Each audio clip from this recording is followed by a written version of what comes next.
Mateus 28,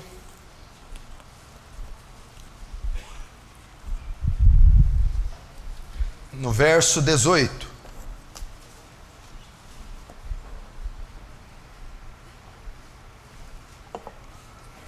Está escrito assim, na linguagem revista atualizada: Jesus, aproximando-se, falou-lhes, dizendo: toda autoridade ou poder foi-me dada no céu e na terra. Ide, portanto, fazei discípulos de todas as nações, batizando-os em nome do Pai e do Filho e do Espírito Santo, ensinando-os a guardar todas as coisas que vos tenho ordenado. E eis que estou convosco todos os dias, até a consumação dos séculos. Vamos fechar nossos olhos e vamos orar mais uma vez. Pai Santo e Pai Bendito, nessa noite damos a Ti a honra, a glória, a magnificência, o domínio, a proeminência, a primazia desta reunião. Que seja um culto cristocêntrico, que tudo que ocorrer aqui vise a Sua glória. Peço que Tu fales conosco pelo poder da Sua palavra, que o Espírito de sabedoria do Senhor esteja sobre nós, abrindo o nosso entendimento e o nosso coração para a Sua palavra. Derrama, Senhor, da Sua maravilhosa, da Sua abundante graça sobre nós, e faz-nos abundar no Seu amor, no Seu conhecimento, que o Seu temor se apodere desse local, que o Senhor seja exaltado, que o Seu reino avance, em o nome de Jesus, amém. Estamos fazendo aqui uma série de evangelismo. Depois nós tivemos algumas interrupções, e elas foram bem oportunas, e agora nós retornamos. Então, eu vou pregar aqui, e você fica atento no que tiver escrito ali, e você toma nota, você que trouxe papel e caneta. Nós vamos fazer uma espécie de um estudo hoje, ok? Presta atenção. A palavra evangelismo significa trazer as boas novas, instruir pessoas nas coisas concernentes à salvação, a grande comissão. O evangelismo é uma ordem de Jesus que é conhecido como grande comissão. Mateus 28, 18, 20, é o que eu li: é-me dado todo o poder no céu e na terra, portanto ide e fazei discípulos em meu nome. Aqui está a tarefa da grande comissão. Preste muita atenção. Jesus consumou a obra dele no Calvário, ok? Todos pecaram e a raça humana estava condenada. Deus então propicia um meio da raça humana ser salva, enviando Jesus. A morte de Jesus no Calvário é a propiciação, é o meio, é o sacrifício que salva os pecadores. Aqui ele já tinha vindo, se encarnado, tinha cumprido o seu ministério terreno, morrido na cruz, sendo o sacrifício de expiação, de propiciação pelo pecado.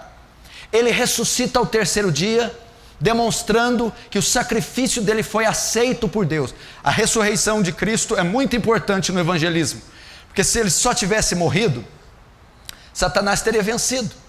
A ressurreição de Cristo prova que ele aceitou aquele sacrifício. Deus aceitou.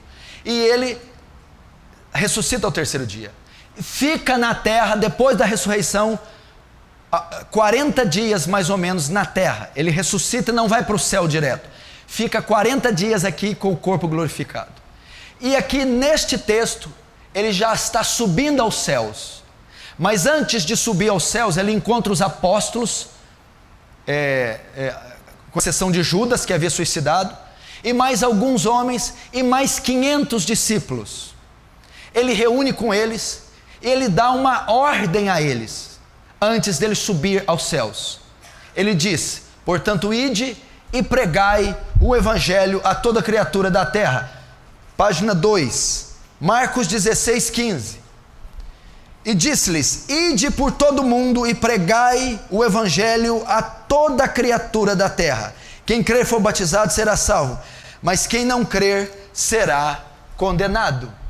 Nisso consiste a tarefa da grande comissão. Ele dá esta ordem aos discípulos.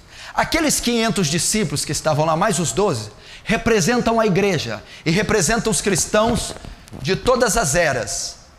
Então todo o cristão está debaixo dessa ordem, a ordem do ide. Portanto, ide, ele ordena que nós vamos. A palavra ir fala de viajante, deslocar, sair do seu lugar. Então, portanto, deslocai, viajai, saiam dos vossos lugares para pregar o evangelho. Então, assim o evangelismo consiste em levar a mensagem do evangelho da salvação aos pecadores perdidos. É uma ordem que envolve todas as classes de cristãos, isto é, toda a igreja, os jovens, adultos, casados, solteiros, idosos e até mesmo as crianças. Nisso consiste o evangelismo, entendeu? Volta para a página 1. A palavra evangelismo significa trazer boas novas, instruir pessoas nas coisas concernentes à salvação de Cristo. 2. E ele dá isso na grande comissão. Depois que ele ordena os discípulos e os apóstolos, ele sobe aos céus. Ok? Página 3. O evangelismo como missão. Muito se fala sobre missões, enviar missionários para os quatro cantos da terra, e as centenas de nações perdidas. Inúmeros jovens sonham em tornarem missionários, porém na verdade todo cristão é um missionário, ou pelo menos deveria ser.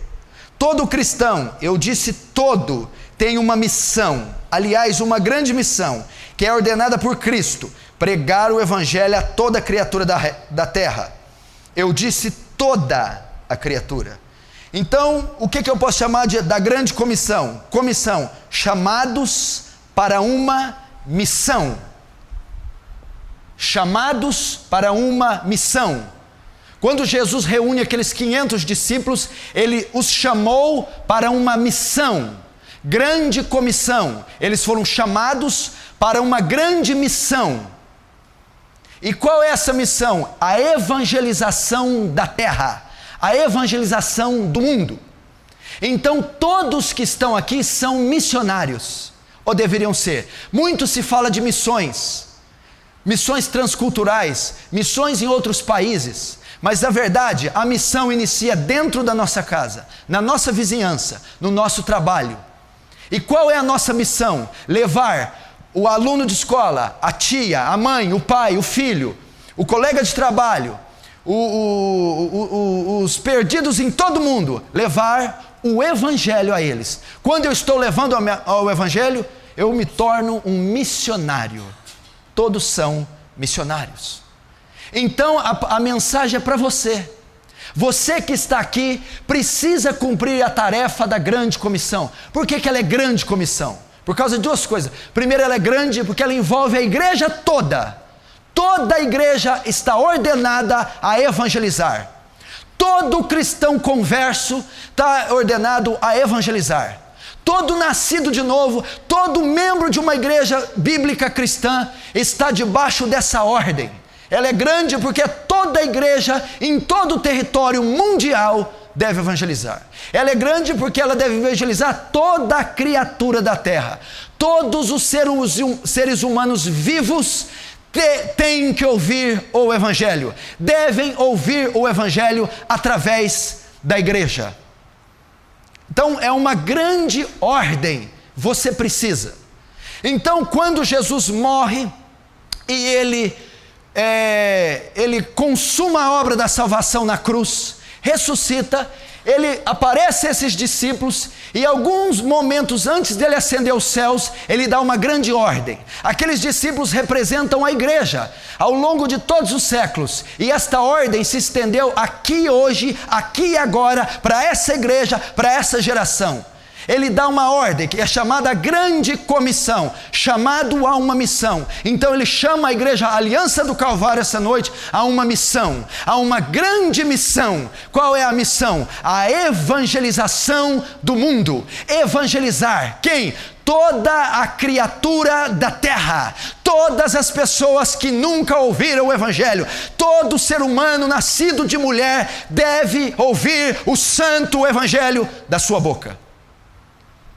É uma ordem você cumprir a tarefa da grande comissão. 4.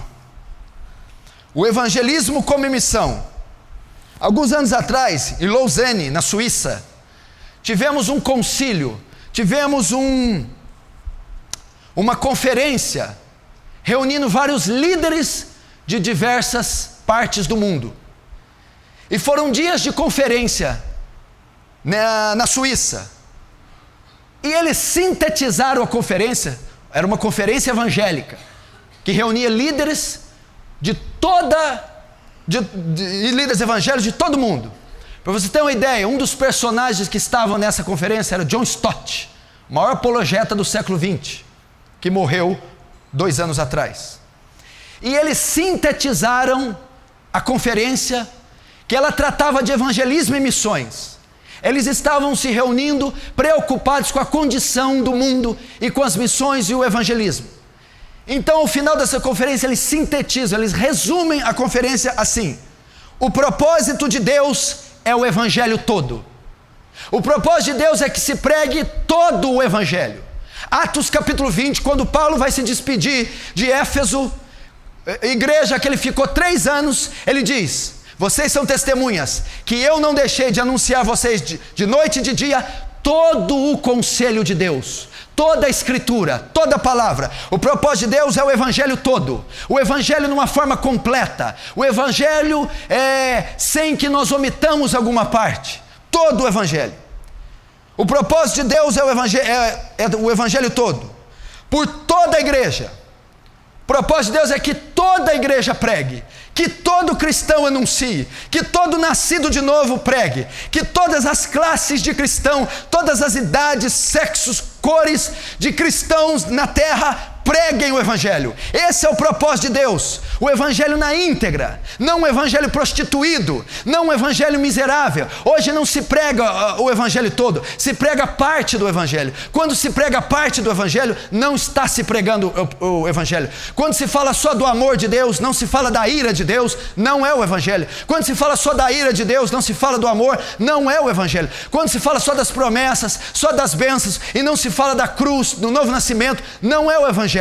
Quando se omite a regeneração, o arrependimento, a fé, quando se omite a santificação, não é o evangelho.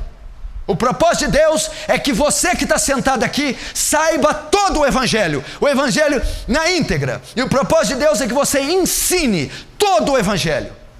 O propósito de Deus é que toda a igreja, não existem chamados evangélicos, chamados evangelísticos apenas. Todos são chamados para evangelizar.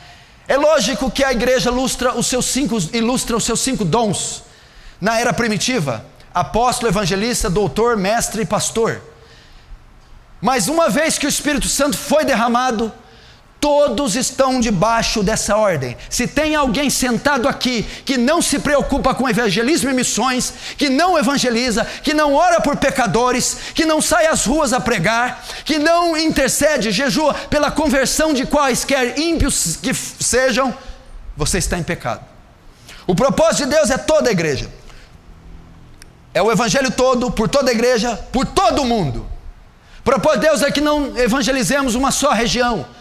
Muitos querem evangelizar só a família, outros querem evangelizar só atletas, outros só querem ir na janela 1040, nos países muçulmanos, na Ásia, no Oriente Médio.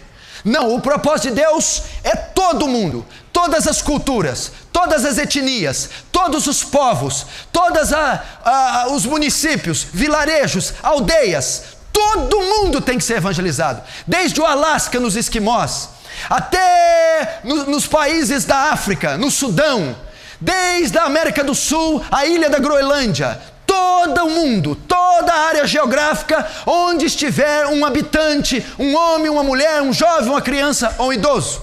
O propósito de Deus é que saiamos às searas.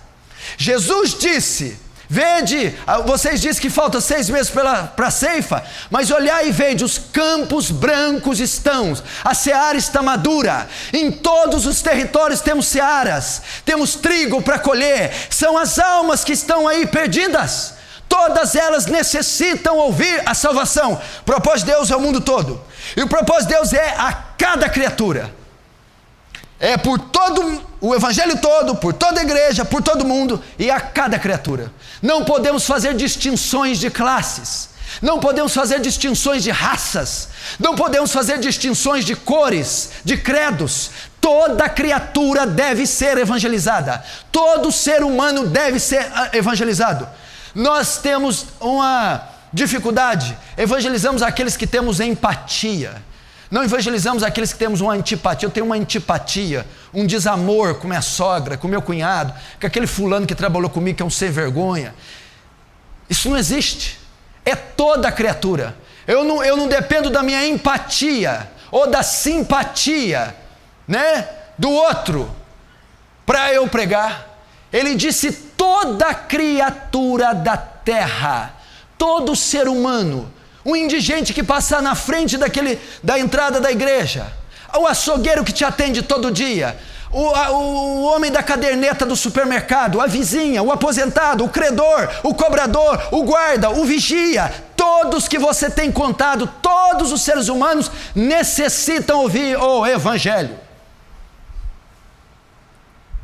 A Bíblia diz que Deus não faz acepção de pessoas, logo a igreja dele não pode fazer. Agora deixa eu te dizer algo. Olha para a repartição que você trabalha de emprego. Olha para ela. Repartição que você trabalha como funcionário, patrão, como gerente, olha para ela. Quanto tempo você trabalha? Olha com quantas pessoas você convive na rotina do trabalho diariamente, mensalmente. Olha onde você estuda. Olha as pessoas que você se comunica.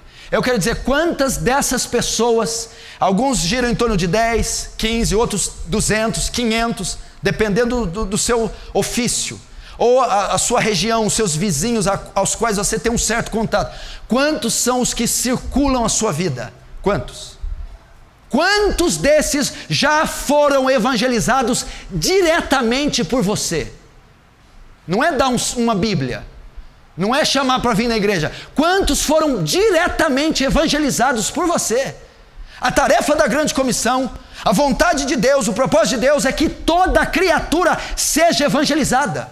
O evangelho não é uma ordem de defesa, não é uma ordem ofensiva, é um ataque. Eu tenho que ir, eu tenho que me deslocar, eu tenho que desferir o ataque. Quantas dessas pessoas, desses alunos, professora, inspetores, diretores escolares, amigos de trabalho, amigos de matérias, de estudo, repartições, quantos foram por você evangelizados? Quantos foram por você intercedidos? Quantos deles você chorou, jejuou, orou, investiu, pregou, convidou e fez como o apóstolo Paulo: sofro dores de parto para Cristo ser gerado em vós? Quantos? Oswald Smith diz que, e o irmão André, que é um absurdo alguém na terra possuir 2 Bíblias quando existem milhares que não têm nenhuma. É um absurdo pessoas ouviram o evangelho mais de 2 vezes quando existem pessoas que não ouviram nenhuma. Nós ouvimos o evangelho, alguns aqui já ouviram mais de 50 mil vezes. Tem pessoas na terra que não ouviram nenhuma só vez. Nenhuma só vez. É inadmissível você estar plantado onde está plantado e não evangelizar. Você é o missionário do seu trabalho. Você foi enviado, Deus não te mandou embora do emprego quando você se converteu. Você continua estável no mesmo emprego, na mesma classe, na mesma turma, no mesmo lugar, porque é ali a sua missão. Você é um missionário da sua faculdade, você é um missionário do seu balcão, um missionário da sua loja, um missionário da sua vizinhança, um missionário da sua casa. E se o sal for insípido, o sal que está lá, esse missionário, não salgar, não dar sabor, não influenciar, será pisado. Ninguém esconde uma lamparina debaixo de uma mesa. Você está ali para brilhar sobre os homens, influenciá-los. Você está omitindo. Não é necessário sair às ruas, viajar, passar continentes. Não é necessário ficar buscando. Estamos rodeados de pecadores o dia todo. Você não pode prestar um serviço para alguém enquanto presta, deixar de anunciar o evangelho para ele. Você não pode receber um serviço em casa, um eletricista vai na sua casa, desde que ele fique 1h30 ou passe 2 dias, você não pode deixá-lo ir embora sem anunciar o evangelho a ele. Se você é alguém que presta serviço, você também, quando for na casa do seu cliente, você não pode sair sem que você tenha testemunhado o evangelho para ele. Aliás, o seu trabalho, o perfil que Deus te deu, é um perfil típico para você evangelizar. A função que você faz, quer estudante, quer profissional, quer do lar, Deus plantou você, porque é dessa maneira, nesse meio, com esses recursos, que você vai evangelizar. Um funcionário não pode sair da sua empresa, se você é cristão, patrão, sem ter ouvido o evangelho de você, sem você ter gemido por ele. Você não pode. Você não pode sair de uma empresa sem que o seu patrão tenha ouvido o evangelho, sem que os seus amigos tenham ouvido o evangelho. Isso é um absurdo e é um dos crimes mais graves contra Deus, porque pode estar dependendo da salvação dessas pessoas, pode estar dependendo da nossa evangelização. Notou? É toda criatura, e nós estamos rodeados dessas criaturas todos os dias, o dia inteiro, todos os meses e todos os anos. Elas não se convertem porque elas não creram, elas não creem porque elas não ouvem porque nós não pregamos, não testemunhamos, não levamos ela a Cristo. A partir de hoje, você vai mudar, você vai fazer um projeto de evangelização, aonde você está plantado. Deus me envia, Deus te enviou na faculdade, Deus te enviou no balcão, Deus te enviou naquela escola, Deus te enviou naquele bairro, ali é a sua missão. Você é o Hudson Taylor do seu bairro, você é o William Carey da sua faculdade, você é o David Livingstone da sua escola. Evangelize, influencie, está cheio de pecadores. Quem são as almas? Os seus clientes. Quem são as almas? Os seus patrões. Quem são as almas? Os alunos. Quem são as almas? A escola. Os parentes. Você conhece esse versículo, eu já falei milhares de vezes. Se eu digo ao pecador que ele vai morrer, e tu sabendo disso não o adverte, ele morrerá pelo pecado dele, mas o sangue dele demandarei da sua mão, cobrarei da sua mão, naquele dia eu requererei da sua mão. O maior pecado nosso será chegar diante do trono de Deus e Deus dizer: milhares de almas foram para o inferno por causa da sua omissão, por causa da sua timidez, por causa da sua covardia, porque você investiu o seu dinheiro com futilidade, trivialidade, porque você gastou o seu tempo, o seu físico, se empanturrando de mundo e de vaidade, ao invés de se doar para a causa missionária. A visão de Deus é o mundo, por toda a igreja, por todo mundo, a cada criatura. A visão de Deus é o mundo. Quando Jesus disse, Atos 1 capítulo 8, ficar em Jerusalém, até que do alto sejais revestidos de poder, e recebereis poder, e ser-me-eis minhas testemunhas. Lembraram? Aonde que nós vamos testemunhar, Jesus? Jerusalém, cidade. Judeia, estado. Samaria, continente. Aos confins da terra, todo o globo terrestre. A visão de Deus é o mundo. Porque Deus amou o Brasil de tal maneira. Porque Deus amou a Ásia de tal maneira. Porque Deus amou São Paulo. É assim que está escrito? Não. Porque Deus amou a Europa. Porque Deus amou o mundo. Cosmos. Todas as nações, todos os continentes, todos os povos, todas as etnias, todas as raças tribais, todos os seres humanos, em todos os pedaços distintos da terra. A missão de Deus é o mundo inteiro. O campo missionário clama por obreiros. O campo missionário está morrendo à míngua. Falta candidatos às missões. Falta homens dispostos a morrer para esse mundo e viver para a evangelização.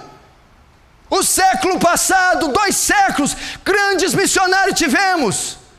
Esses homens se foram. Onde estão os candidatos ao ministério? O mundo está perdido. 70 milhões de africanos não conhecem a Deus. 2 bilhões e 400 milhões de seres humanos na Terra nunca ouviram o Evangelho. Na França, existem 700 cidades que não possuem uma igreja evangélica sequer. 700 cidades na França. O propósito de Deus é ganhar o mundo, é salvar o mundo, é o mundo inteiro. Quem enviarei? Quem há de ir por mim? Temos nações inteiras morrendo no pecado. Você viu isso em alguma das nossas aulas? Você viu o índice, o crescimento dos muçulmanos, das seitas multimilionárias, das seitas neopentecostais? O mundo naufraga num caos. A visão de Deus é o mundo inteiro. E o método de Deus é a igreja. O propósito de Deus é o evangelho todo, por toda a igreja, por todo mundo, a cada criatura. A visão de Deus é o mundo, e o método de Deus é a igreja. Escute, você que está acomodado, com a sua roupa cara, com a sua geladeira lotada, com seus carros na garagem, com o seu conforto e estabilidade financeira. O método de Deus ganhar o mundo não são os anjos, não é Miguel, não é Gabriel, não são os serafins, não são os arcanjos, não são os querubins, não há outra entidade, não há outro método, não há outro povo. O método de Deus ganhar a terra é a igreja. É você, é o povo escolhido, eleito, salvo. É a igreja, coluna e baluarte da verdade. O método de Deus. Deus não tem métodos alternativos, não tem plano B. Deus não tem jeitinho brasileiro. Ele escolheu a igreja, Ele escolheu a mim e a você. O método para a evangelização do mundo é a igreja. E o tempo de Deus é agora. Qual é o tempo para pregar o evangelho todo? Para que toda a igreja pregue, por todo mundo, para toda criatura. A visão de Deus é o mundo, mas quando? O método de Deus é a igreja, mas quando? O tempo de Deus é agora. Timóteo, pregue em tempo e fora de tempo, quer oportuno, quer não. O tempo de Deus é agora. A seara está madura.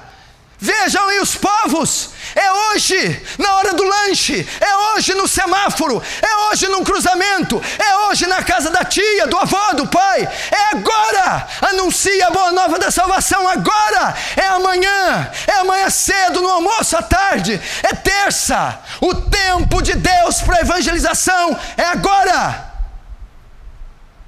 Não perca mais tempo, chega, invista, junte um dinheiro, compre material, Bíblia, CDs, folhetos, viaje, vai, evangelize, presenteie, convide, pregue, agora.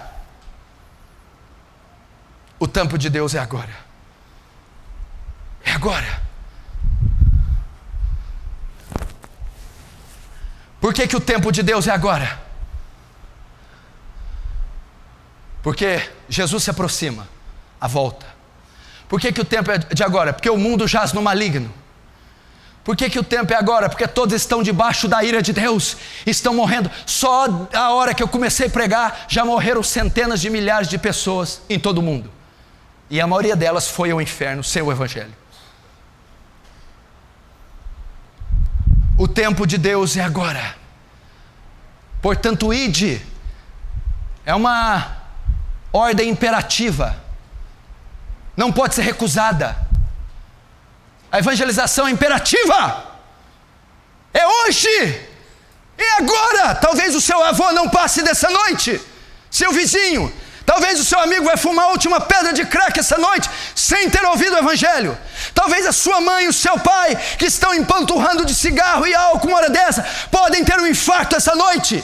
Talvez aquele amigo, vizinho, colega, mãe, pai, ou aquele que está em outro estado, região, país, não passe dessa madrugada. Pelo Skype, pelo e-mail, pelo celular, por carta, por avião, carro, ônibus, a pé, vá até eles e anuncie o precioso evangelho da graça e da glória de Deus. A visão de Deus é agora. é hoje. Olhai os campos e vede como brancos estão. Olhai para a seara, já está madura. Jesus está dizendo: vem aí os samaritanos. A visão de Deus é agora. 5. Veja algumas frases para mexer com você. Primeiro, John Wesley. Olha o que John Wesley disse: tua tarefa única na terra é essa: salvar almas. Quer saber qual é a sua tarefa? A sua única tarefa na terra: salvar almas. Segundo John Wesley, sua tarefa única na terra é essa: salvar almas. John Wesley. Deus tinha um único filho e fez dele um missionário, David Livingstone. Olhe como esses homens enxergavam o evangelismo. Veja esse: alguém orou assim: Deus, tem misericórdia dos perdidos. A resposta de Deus foi: já tive misericórdia, agora você precisa ter, evangelizando-os. Talvez você está dizendo: tem misericórdia dos perdidos, tem misericórdia dos africanos. Deus está dizendo: eu já tive misericórdia deles enviando meu filho, agora tenha misericórdia você indo pregar para eles. Sua única tarefa na terra: salvar almas. Deus tinha só um filho, disse David Livingstone, e fez dele um missionário. Jesus foi um grande missionário. Jesus pregou a povos. Jesus teve uma vida missionária e entregou cada fibra, cada partícula dele às missões. Você está se preocupado com evangelismo e missões? Eu vou dizer algo para você, olhe para mim. Quando você começa a fazer a cara que você está fazendo por eu estar pregando, e já se ficar, desculpar, ou se julgar, você está sendo egoísta. Isso é egoísmo. Ele não dá uma tarefa para quem não tem condição de fazer. Ao invés de você reclamar, olhar para a sua incapacidade, olhar: eu não posso, eu sou fraco, eu estou em pecado, eu não sei, eu não tenho direito, eu sou burro, analfabeto. Isso nada mais é do que egoísmo. Porque Ele só quer que nós nos disponhamos. Disponha-te. Faça como John Wesley: acordo pela manhã, bato continência para o capitão da minha salvação e lhe pergunto: quais são as suas ordens para hoje? Faça isso. Diga como Isaías, quando Deus vem: a quem enviarei? Quem há de ir por mim? Isaías dá um passo à frente: eis-me aqui, envia-me a mim, eis-me aqui. É muito egoísmo da nossa parte, até quando nos julgamos. Página 6. O evangelismo como missão. Quem não ama missões transculturais deve começar a duvidar de sua salvação, pois é o diabo que odeia o término da tarefa da evangelização mundial, pois isso significa o fim de sua obra na terra. David Bottel.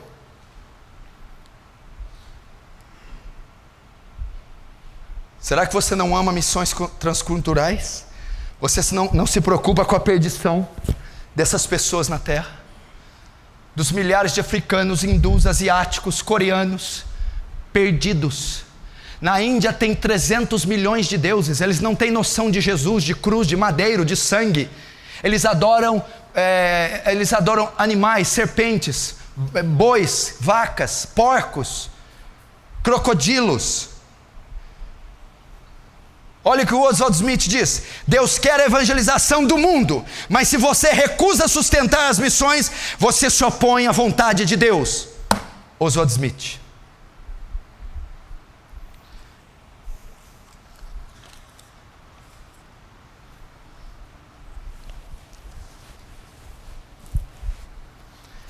Essa é a tarefa da grande comissão.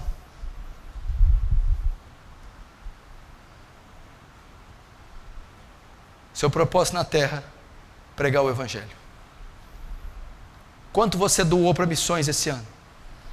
Quanto você investiu para missões? Não, pastor, mas a nossa igreja não tem uma missão. Tem uma missão na Santa Casa, uma missão no Santa Terezinha, uma missão no Aeroporto 3, uma missão no Santa Efigênia, uma missão aqui no bairro Cidade Nova, uma missão na sua vizinhança. Tem muita missão.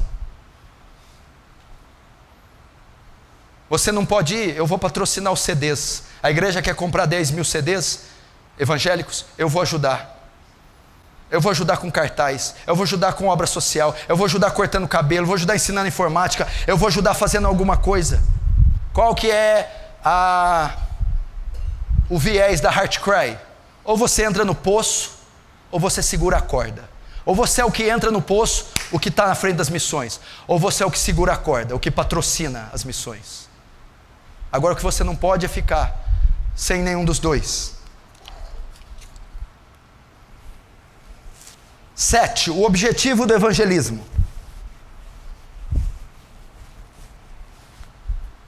Marcos 1, verso 14 e 15. Ok? Então, nisso consiste a tarefa da grande comissão. E ela é para o mundo todo e para toda a igreja.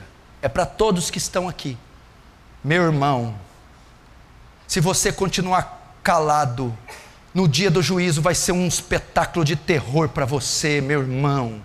Abre a sua boca e lança a semente. Lança a semente nesse mundo caído. Abra a tua boca como um arauto, como um profeta. Joel capítulo 2: tocai a trombeta em Sião, perturbem-se todos os moradores da terra, testemunhe do evangelho para essa geração perdida.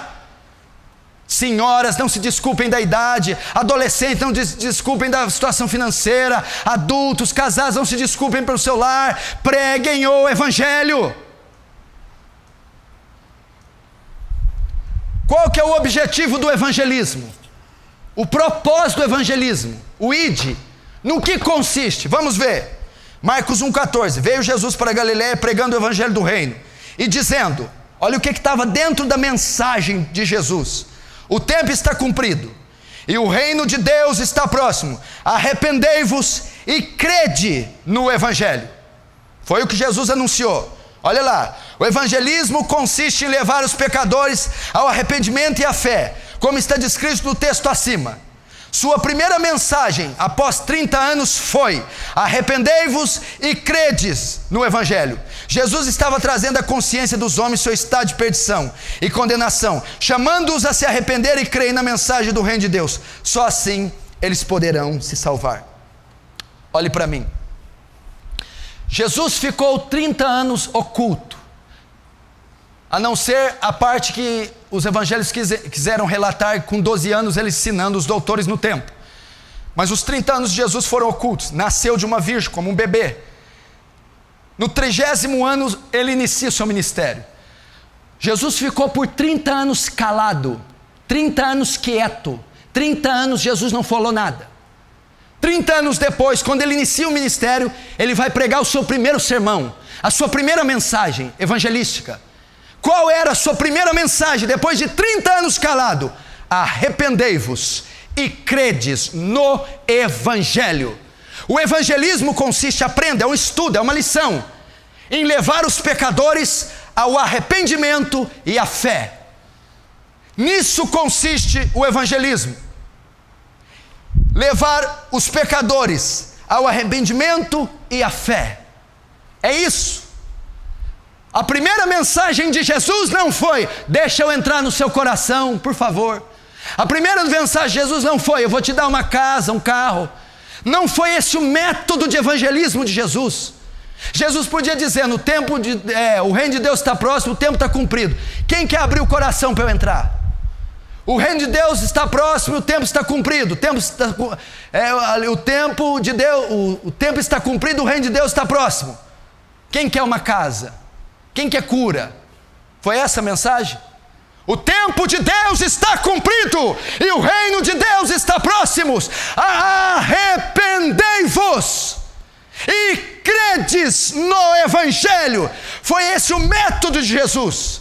Evangelismo consiste em ir às ruas, às famílias, às escolas, às nações e levar os pecadores ao arrependimento e à fé, ao arrependimento e à fé, à fé e ao arrependimento. No evangelismo consiste nisso. Quando você sair para evangelizar, seja uma pessoa, seja uma multidão, você tem que ter em mente que o propósito do evangelismo é levar os pecadores a se arrepender dos seus pecados e crerem em Jesus.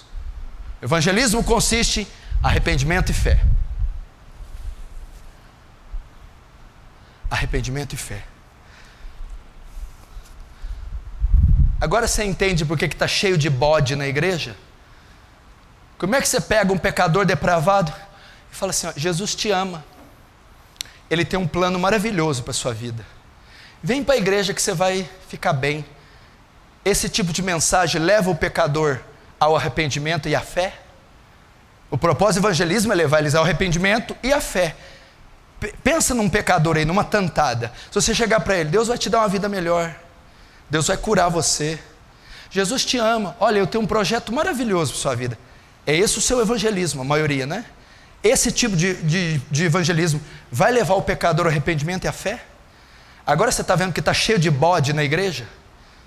Porque eles foram evangelizados desse jeito. Vem, Jesus tem um plano para você, está doendo, vem que Ele cura, está endividado, vem que Ele paga, está sozinho, vem que Ele te dá uma pessoa. Então a pessoa vem atraída por isso, e ela nunca nasceu de novo, ela nunca creu, porque ela nunca ouviu o verdadeiro evangelho, ela não foi levada à fé ao arrependimento, porque esse tipo de mensagem não leva ninguém a fazer uma reflexão da vida, não leva ninguém a nascer de novo. 8. O estado da humanidade. Jesus exigiu isso por conta do estado em que os homens se encontram. O estado em que o homem se encontra. Vejamos isso. Romanos 3:23. Porque todos pecaram e destituídos ou carecem da glória de Deus. O termo afirma, ao dizer todos, aspas, que toda a raça humana está contaminada com o pecado. E destituídos da glória de Deus estão, isto é, separados estão da glória de Deus, estão cortados do vínculo direto com Deus e sua santa presença. Presta atenção, por que Jesus disse isso? Por que a primeira mensagem de Jesus foi arrependei-vos e credes? Por que no evangelismo eu tenho que levar os pecadores ao arrependimento e à fé? Por que a ordem da grande comissão é levar os pecadores ao arrependimento dos pecados e à fé em Cristo? Por que Ele ordenou? Por que o sermão nosso tem que consistir nisso? Por causa do estado do homem. Por causa do estado do homem. Porque todos pecaram e destituídos, separados de Deus estão, condenados estão, arruinados, todos pecaram. O texto afirma dizer todos, toda a raça humana está contaminada com o pecado. Página 9. Eles estão debaixo da ira de Deus. Olha o estado do homem. Romanos 1,18. Porque do céu se manifesta a ira de Deus sobre toda a impiedade e injustiça dos homens. Os homens estão debaixo da ira de Deus. O que é estar debaixo da ira? Olha só, Romanos 1,18. Porque do céu se manifesta a ira de Deus. Os homens estão debaixo do julgamento de Deus. Os homens estão debaixo de maldição. Os homens estão debaixo de condenação. Isso significa estar sobre a ira. Deus tem uma contenda contra deles. Deus os vai julgar. Deus os vai condenar. Deus os vai matar. E isso traz uma trágica consequência que está no texto abaixo. Romanos 6:23. Porque o salário do pecado é a morte. A grande consequência é a condenação eterna. Esse é o estado da raça humana à parte de Cristo, ou fora de Cristo, de morte espiritual. Romanos 5,12 diz também: portanto, como por um homem entrou o pecado no mundo, e pelo pecado a morte, assim a morte passou a todos os homens, por isso que todos pecaram. Esse é o estado do homem. Por isso a mensagem deve ser de arrependimento. Por isso a mensagem deve ser de fé. Se você está aqui, tem uma mãe ímpia, um pai ímpio, um tio, sobrinho, amigo, se você conhece alguém no globo terrestre que está em pecado, esse é o estado dele. A ira de Deus se manifesta sobre ele, está sobre ele. A Bíblia diz que quem crê é salvo, quem não crê, a ira de Deus está sobre ele. Romanos 6 diz que traz uma trágica consequência. O salário do pecado é a morte. A paga, a retribuição. Essas pessoas estão condenadas ao inferno. elas estão mortas espiritualmente. Por um homem entrou o pecado no mundo e pelo pecado a morte. Assim todos os homens morreram. Todos estão mortos, todos estão condenados, todos estão sob a ira, todos estão sujeitos ao inferno. Por isso que o evangelismo consiste em levar esses homens a se arrependerem desse estado que eles se encontram, a se arrependerem destas obras. Por isso Jesus disse. Agora, Romanos 1,18, Romanos 3,23, todos pecaram e carecem da glória de Deus. Romanos 1,18 diz como que está o ímpio.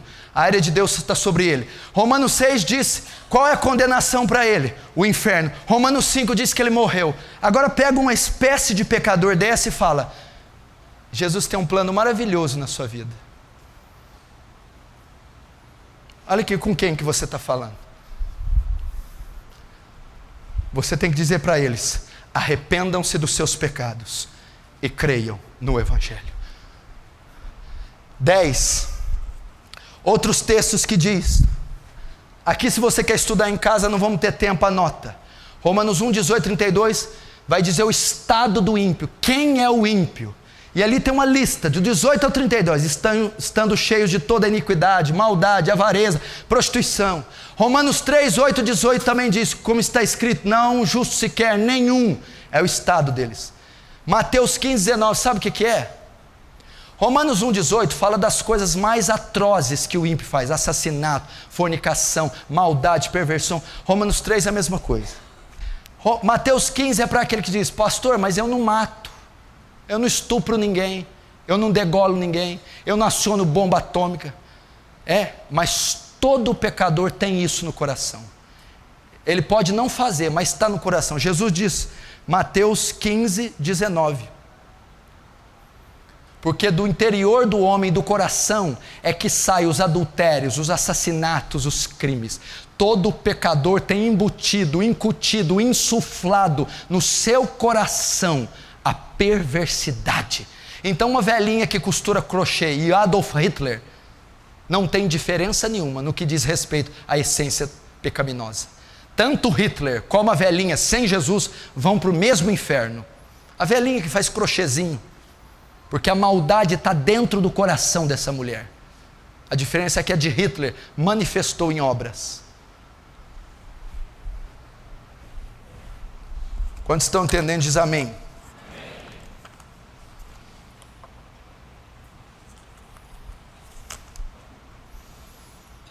11.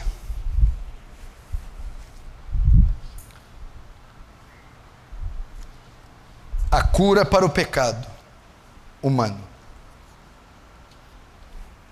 A única maneira para os homens saírem desse estado de condenação é arrependendo seus pecados e crendo no Evangelho, como está em Marcos 1,15 e 1,14 e 15. Pode corrigir aí, Daniel.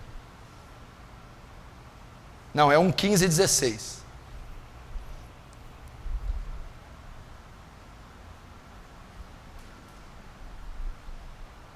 Amém?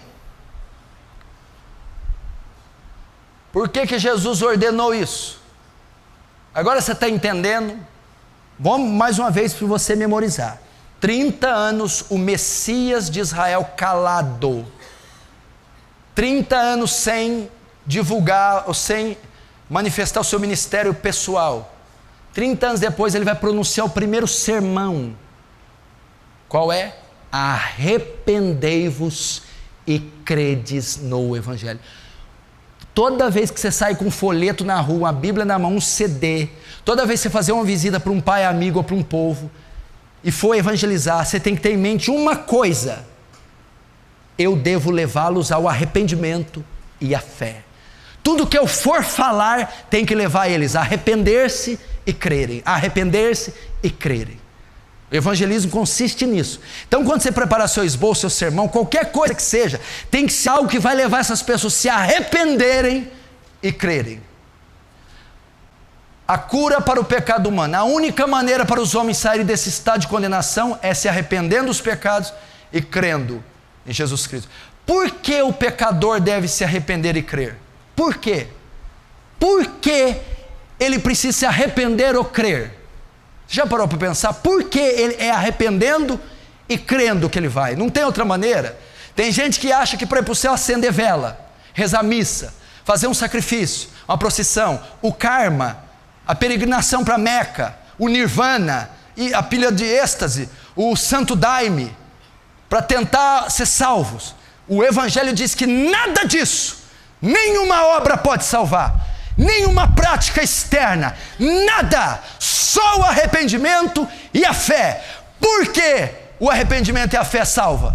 Número 12, fé, Efésios 2:8, porque pela graça sois salvos, por meio da fé, isto não vem de vós, é dom de Deus. Romanos 5:1, justificados pois pela fé, temos paz para com Deus, por nosso Senhor Jesus Cristo.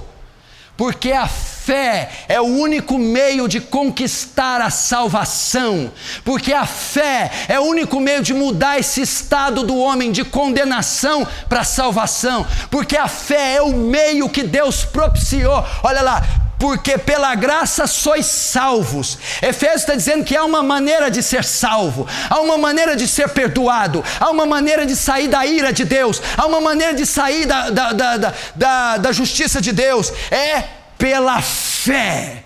Pela graça sois salvos. Graça, dádiva de Deus, do original grego charis, graça, presente de Deus. Como eu recebo esse presente? O perdão do pecado, a remissão, a salvação. Como eu recebo? Por meio da fé. Por isso que os pecadores têm que ser levados à fé, porque só a fé, não uma vela, uma procissão, não uma cura, uma cesta básica, uma teologia da prosperidade, só a fé pode salvar os pecadores. E Romanos 5 diz, justificados pois pela fé. O que é justificado? Todo pecador é injusto, todo pecador é ímpio, todo pecador pratica a injustiça, todo pecador é iníquo. O pecador só pode ir para o céu se ele se tornar justo.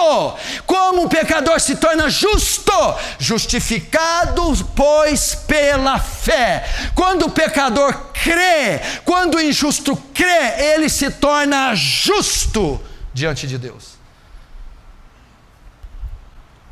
Por isso que o evangelismo deve levar. Se você prega, evangeliza, e ele não é levado à fé, ele nunca vai ser salvo, porque só a fé te dá a graça, salvação. Só a fé te justifica dos pecados. Talvez se você está aqui e nunca creu, você nunca foi justificado. Talvez você está aqui e nunca creu, você nunca recebeu a graça, a salvação. E por que você nunca creu? Talvez você nunca ouviu o evangelho verdadeiro que pode produzir fé no seu coração. A palavra vem do grego pistos, que quer dizer que crê, que confia, confiança. É só quando o ímpio, iníquo, condenado, sujo, deposita a confiança dele em Cristo, deposita a fé dele na cruz, deposita a fé dele no evangelho, é que ele é salvo. É quando ele crê, porque no momento que ele crê, ele se torna justo. É simples de mostrar isso. Aqui está a sua cédula. Os seus pecados são como crimes. Tem 8.000 crimes de assassinato. Você acha que alguém deixa de ser preso ou ser morto que matou 8 pessoas? Pecados são como crimes. Aqui está a ficha do pecado. Essa está aqui escrito, ó. Paulo Carlos da Silva Júnior, meu nome. 8.000 pecados, 8.000 crimes, que vão me dar o direito da prisão perpétua ou a guilhotina, a forca, ok? Está aqui. Isso segundo a justiça do mundo. 8.000 crimes, aqui está minha dívida. Eu morro com ela. Agora vamos transferir para lá. Aqui está minha lista de 8 bilhões de pecados que dão direito de eu ir 8 bilhões de vezes para o inferno. É a minha ficha de pecado. 8 bilhões, é minha. E essa ficha, diante do tribunal de Cristo no último dia, vai me condenar para o inferno, porque eu cometi os 8 bilhões. Sabe o que a fé faz? O que a cruz de Cristo? Quando eu creio, essa ficha é arrancada de mim e colocada no peito de Jesus. Ele pega os 8 bilhões de pecado para ele. Aí ele pega a folha branca, a justiça dele, nenhum pecadinho, e ele cola no meu. O meu pecado passa para ele, a justiça dele passa para mim. Nesse instante eu sou justificado. Agora o que fez isso? Trocou o pecado pela justiça do Cristo. A fé. A fé. Olha o poder da fé. Olha o poder da cruz, igreja. Olha o poder do evangelho. Olha o poder daquele sangue. Eu não admito que nenhum saia daqui essa noite sem que receba o evangelho da graça, sem ser salvo. Basta você crer e você é justificado pela fé. Por isso que a missão da igreja é levar os pecadores à fé. A fé. 13. Fé e arrependimento. Agora, o arrependimento. Por que temos que levar os pecadores a crerem? Porque a fé cancela o pecado. Segundo, arrependimento. Por que temos que levar os pecadores ao arrependimento? Vamos ler. Atos 3,19. Arrependei-vos, pois, e convertei-vos. Olha lá, arrependei-vos. Ele está mandando, Pedro. Para quê? Por que tem que arrepender? Para que sejam apagados os vossos pecados, e venham assim os tempos de refrigério, pela presença do Senhor. Palavra arrepender no grego, metanoio. Mudar de pensamento, voltar-se. É uma mudança de atitude do homem para com Deus e na sua maneira de viver.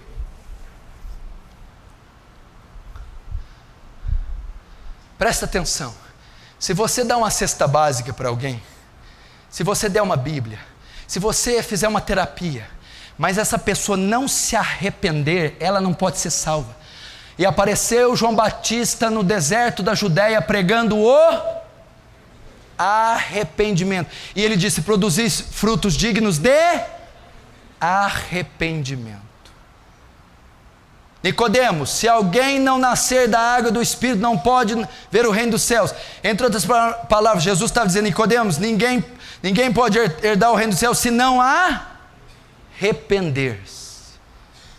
Por que eu preciso levar? Então, uma cesta básica, um cafezinho, uma visita, falar que Deus ama, falar que tem uma vida melhor, não vai levar aqueles seres de romano, corruptos, ao arrependimento.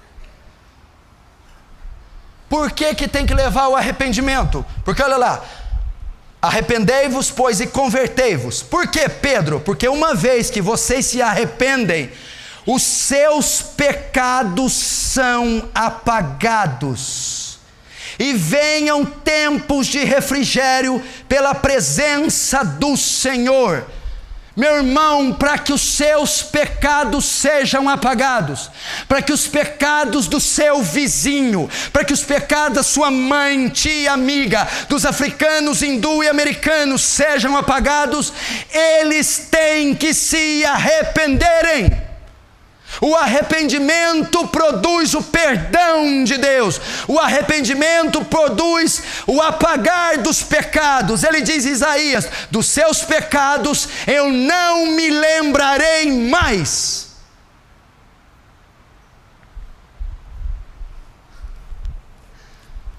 Então o evangelismo consiste nisso. Você vai levar a pessoa. Primeiro, é uma tarefa da grande comissão. Segundo, é para toda a igreja pregar. Terceiro, é para pregar em todo mundo. Quarto, para qualquer pessoa e criatura. Quinto, o tempo é agora.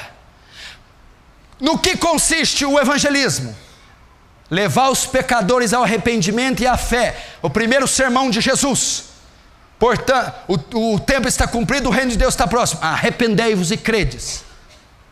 Por que eu tenho que levar o arrependimento e a fé? Porque a fé justifica o pecado, apaga o pecado, transfere para Cristo. Por que eu tenho que arrepender? Porque quando eu me arrependo, meus pecados são cancelados. Se você prega para uma pessoa, prega e não percebe que ele está mudando, que está se arrependendo, ela não se converteu, ela não se converte. Meu irmão, quando você vai evangelizar alguém, você tem que chorar de joelhos dias e noites, dizendo: Senhor, leva essa criatura ao arrependimento, leva ao arrependimento, a mudança de pensamento, metanoio, mudar, voltar-se, converter-se, mudança de atitude, mudança do homem para com Deus, mudança na sua maneira de viver. É só quando essa pessoa muda, é só quando essa pessoa volta-se, quando ela se converte, quando ela muda o seu pensamento, que ela é salva, que os pecados são apagados.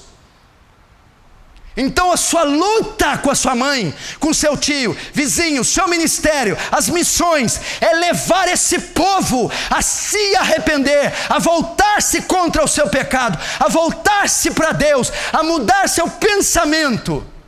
Arrependimento.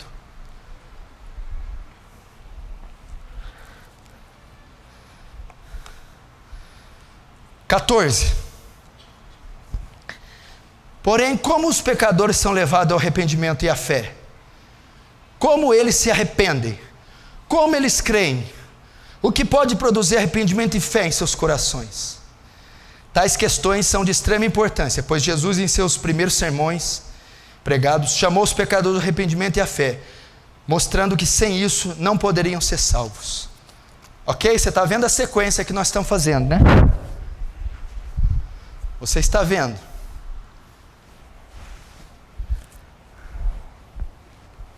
Quem está entendendo diz amém.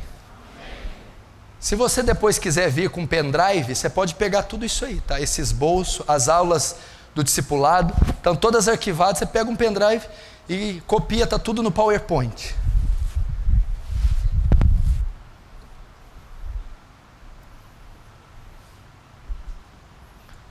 Entendeu?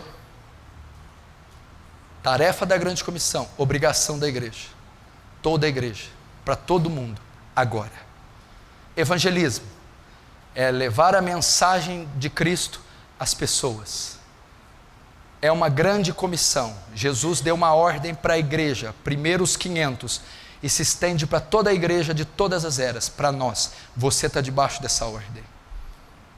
O que consiste o evangelismo? Levar pecadores ao arrependimento e à fé.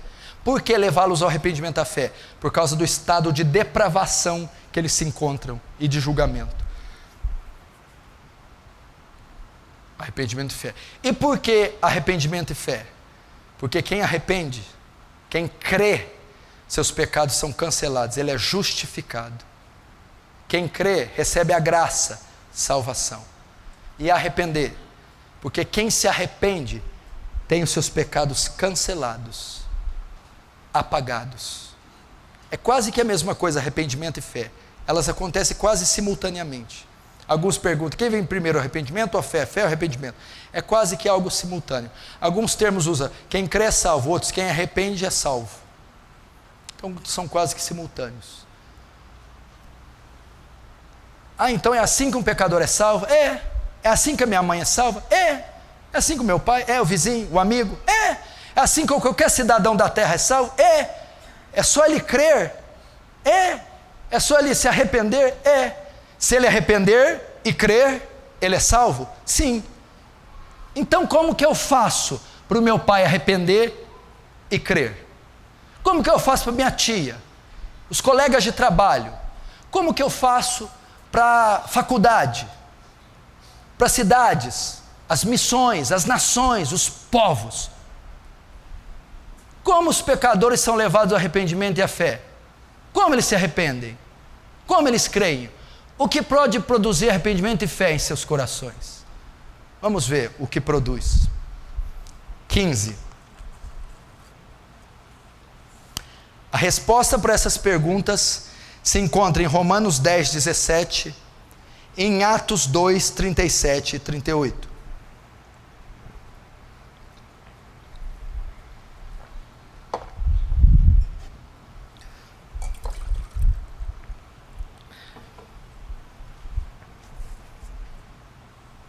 16.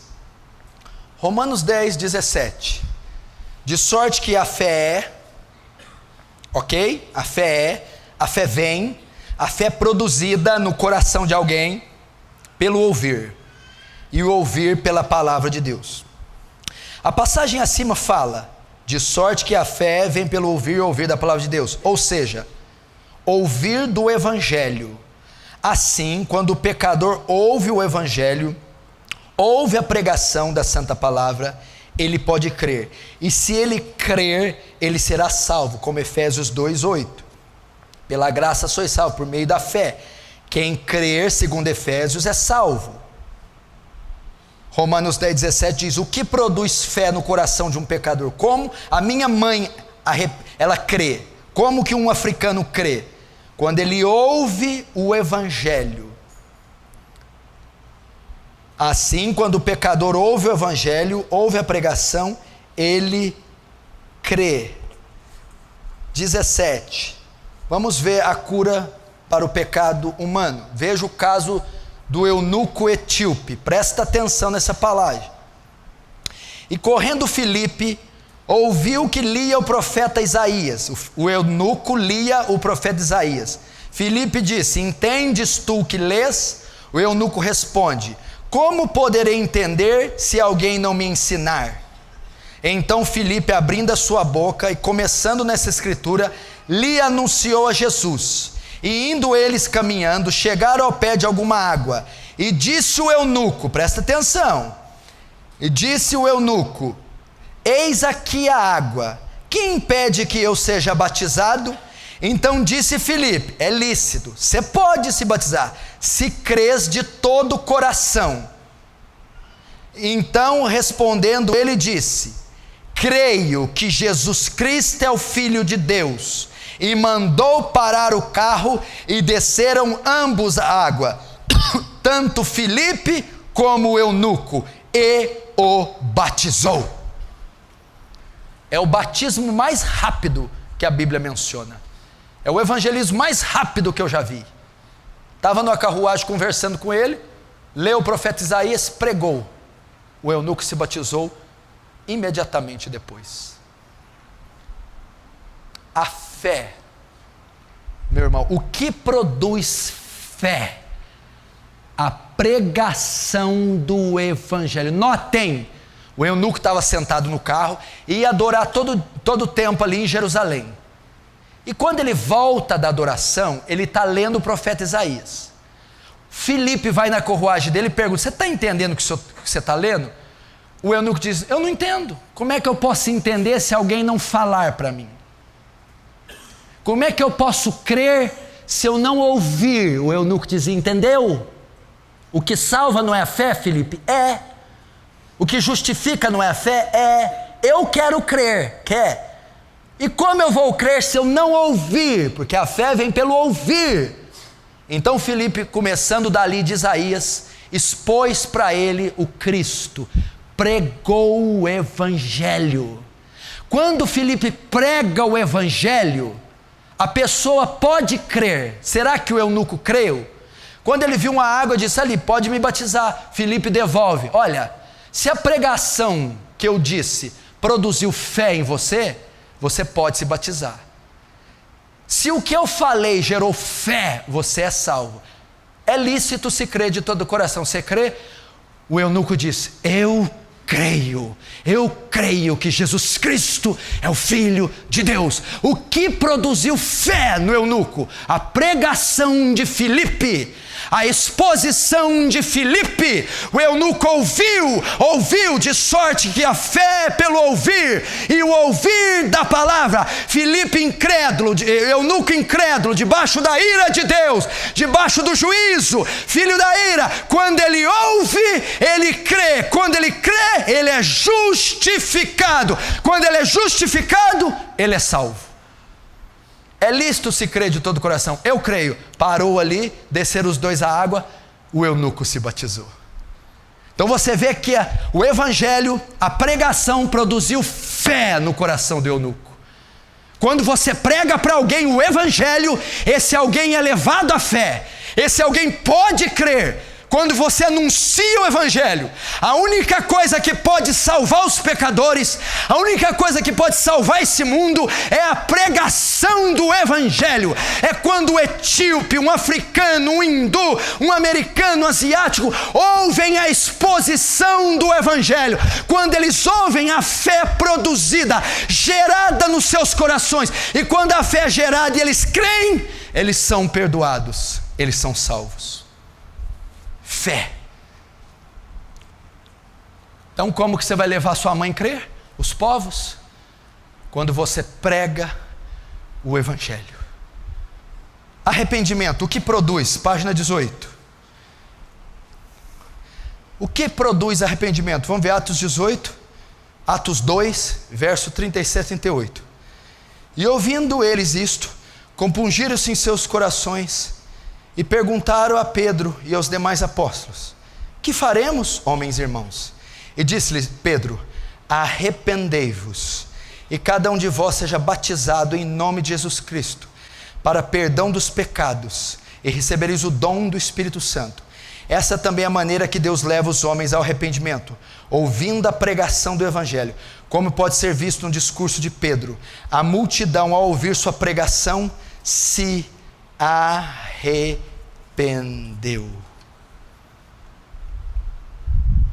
Qual a única coisa que salva? Arrependimento e fé. O que produz fé? Romanos 10. De sorte que a fé vem pelo ouvir e ouvir da palavra. O eunuco ouviu. Quando ouviu, creu. Quando creu, foi salvo. O que salva? Arrependimento. O que produz arrependimento? O ouvir da palavra. Primeiro sermão de Pedro, Atos 2. Tinha 3.000 pessoas, mais de 3.000 ouvindo. Olha lá. E ouvindo isto, eles compungiram-se em seu coração. Quando eles estavam ouvindo o sermão de Pedro, o arrependimento começou a ser gerado no coração. Compungiram, contristaram, consternaram, quebrantaram, começaram a se arrepender. Começou a acontecer um distúrbio dentro deles, começou a acontecer um cataclisma. Eles estavam se arrependendo. Eles lembraram do cigarro, do álcool, prostituição, do dinheiro, da mentira, da sensualidade, da lascívia, da maldade, da arrogância, soberba, da ganância, avareza, materialismo. E aquilo foi, eles foram se arrependendo. O que pegou aqueles judeus incircuncisos, malignos, filhos da ira, e fez eles se arrependerem? E ouvindo eles isto, ouvindo o quê? O sermão de Pedro. O sermão de Pedro era a pregação do Evangelho. Olha lá. E ouvindo eles isso, compungiram-se em seu coração e perguntaram a Pedro e aos demais: que faremos? Eu oro para que quando eu pregue nessa igreja, vocês saiam: meu Deus, o que eu faço? O que farei, pastor? O que farei com a minha mãe? O que farei com meu pai? O que vai ser da minha vida? É isso que está dizendo Pedro. E agora? O que vai ser de nós, Pedro? Nós estamos perdidos. Foi isso que a pregação de Pedro gerou em 3.000 pessoas. Arrependimento. Arrependimento. É a pregação. Quer levar alguém ao arrependimento? Pregue. Quer levar alguém à fé? Pregue. Por que eu tenho que levar a fé ao arrependimento? Porque a fé justifica o pecado. Arrependimento apaga pecado. Porque nisso consiste a mensagem do Evangelho: levar pecadores ao arrependimento e à fé. Estão entendendo? Diz amém. Depois você estuda essa passagem em casa. Olha que tremendo. E ouvindo eles isso, foi um sermão cristocêntrico. A obra de Cristo, a vinda de Cristo, a morte de Cristo, a ressurreição de Cristo, é o que estava contido no seu sermão. Quer aprender a evangelizar? Estuda esse sermão aqui, ó. Atos 2, começa ali. Depois do derramar do Pentecostes, Pedro se levanta e começa. Compungir o coração. Para quem é candidato a ser pregador aqui: pastores, diáconos, obreiros, candidatos a ministério da pregação, aqui o seu sonho tem que ser isso aqui, a sua meta.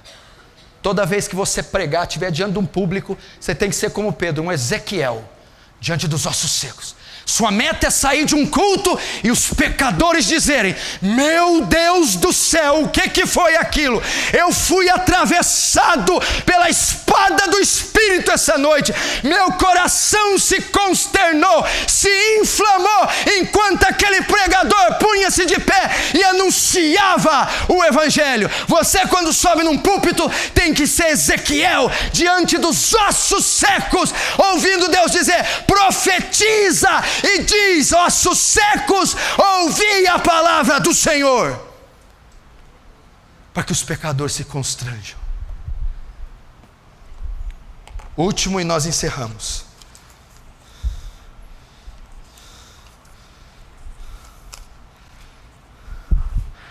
Portanto, a maneira que Deus leva o pecador ao arrependimento é a fé. Aquilo que produz arrependimento. Portanto, a maneira que Deus leva o pecador ao arrependimento e a fé, aquilo que produz arrependimento e fé, é a pregação do Evangelho, como está escrito em 1 Coríntios 1, 21. Paulo está na cidade grega, Corinto. Corinto é a cidade, Corinto, Atenas, Éfeso, a cidade dos eruditos, a capital da intelectualidade mundial, terra de Sócrates, Platão, Péricles, Epimênides, terra da ciência, da filosofia. E ele vai dizer para aquele povo: vocês estão esperando tanta coisa, mas Deus salva pecador por uma coisa que é uma loucura. Para vocês é uma loucura, visto como na sabedoria de Deus, o mundo não conhecia a Deus pela sua sabedoria. Aprova a Deus salvar os crentes pela loucura da pregação. É a pregação do Evangelho que salva, é a pregação do Evangelho que leva à fé, é a pregação do Evangelho que leva ao arrependimento, é a exposição do Evangelho, é a loucura da pregação. Que tenhamos loucos em nosso meio, para a partir de amanhã começar a incendiar essa cidade, loucos pregando as boas novas nos 4 cantos dessa terra, loucos subindo em caixotes, em tijolos, e anunciando a salvação que vem de Sião. Aprove a Deus salvar a humanidade pela loucura da pregação. A pregação que leva ao arrependimento, a pregação que leva à fé, a pregação do Evangelho. A pregação.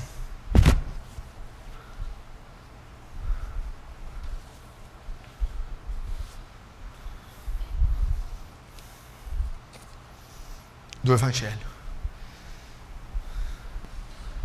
Presta atenção. Ó, escuta. E há de ser que todo aquele que invocar o nome do Senhor será salvo. Se a sua mãe invocar a rua, ela será salva. Se o seu pai invocar a marido, ele será salvo. Se os seus irmãos invocar a Josué, eles serão salvos. Mas peraí, mas como invocarão em quem não creram? Nem sei da existência dele, como é que eu posso invocá-lo? Como invocarão quem não crer? E como crerão, Josué, se não ouvirem? E como ouvirão, Cláudio, se nós não pregarmos? Entendeu? E como pregaremos se nós não formos até eles? Quão formosos são os pés daqueles que anunciam boas novas. Primeiro, você tem que ir. Segundo, você tem que pregar. Terceiro, quando você pregar, eles ouvirão. Quarto, quando eles ouvirem, eles crerão. Quinto, quando eles crerem, eles invocarão. Sexto, quando eles invocarem, Deus terá misericórdia deles. Deus terá misericórdia da sua mãe, Deus terá misericórdia do seu pai, Deus terá misericórdia dos seus vizinhos. E todo que invocar o nome do Senhor será salvo. Eles hão de invocar. Deus há de ter misericórdia desses senhores, desses velhos, dessas famílias perdidas, desses povos. Portanto, ide e pregai a toda criatura da terra. Pregue o Evangelho, pregue o Evangelho, pregue o Evangelho, pregue. Talvez o seu pai está esperando ouvir, para ele invocar, para ele crer, para ele ser salvo. Pregue. O último 20. Já vimos o que salva um pecador, o Senhor Jesus Cristo que salva, através do arrependimento e da fé. Este se manifesta quando ele ouve a pregação do Evangelho. Porém, no que consiste a mensagem do Evangelho? Qual o seu conteúdo, o seu teor? O que significa o Evangelho? Isso vai ficar para o próximo domingo. Você aprendeu tudo. Agora, o que é pregar o Evangelho? O que é a notícia do Evangelho? É onde a maioria está falhando. Jesus te ama. Ele tem um plano maravilhoso. Ele vai curar você. Ele vai te dar uma casa. É assim que eles pregam. Será que essa é a mensagem? Nós vamos estudar semana que vem o que consiste a mensagem, o que é o Evangelho, o que você tem que pregar para o pecador. É falar que Jesus ama, é falar que vai dar um carro, é falar que cura, é só convidar para um culto. Porque a fé vem pelo ouvir, mas não é ouvir o Valdemiro Santiago, não é ouvir esses programas imundos. Eles não pregam o Evangelho. Fala para mim qual a última vez que você ouviu esses homens falar da cruz, da morte e ressurreição de Jesus. Eles só ensinam bênção, prosperidade e cura. Bênção, prosperidade e cura. Isso não é a mensagem do Evangelho. Então essas igrejas estão cheias de ímpios, bodes se passando por ovelhas. Porque o que leva a fé ao arrependimento é só a mensagem do Evangelho. Se eu ouço que Deus me dá uma casa, que cura meu caroço, que prospera a minha vida, não é a mensagem do Evangelho. Se eu não ouço a mensagem do Evangelho, eu não criei, nem me arrependi. Se eu não criei, não me arrependi, eu estou dentro de uma igreja sem ser salvo. Semana que vem vamos estudar. Se você quer, depois pegue um pendrive, passe aqui durante a semana, hoje ou no final das reuniões, e copie para você.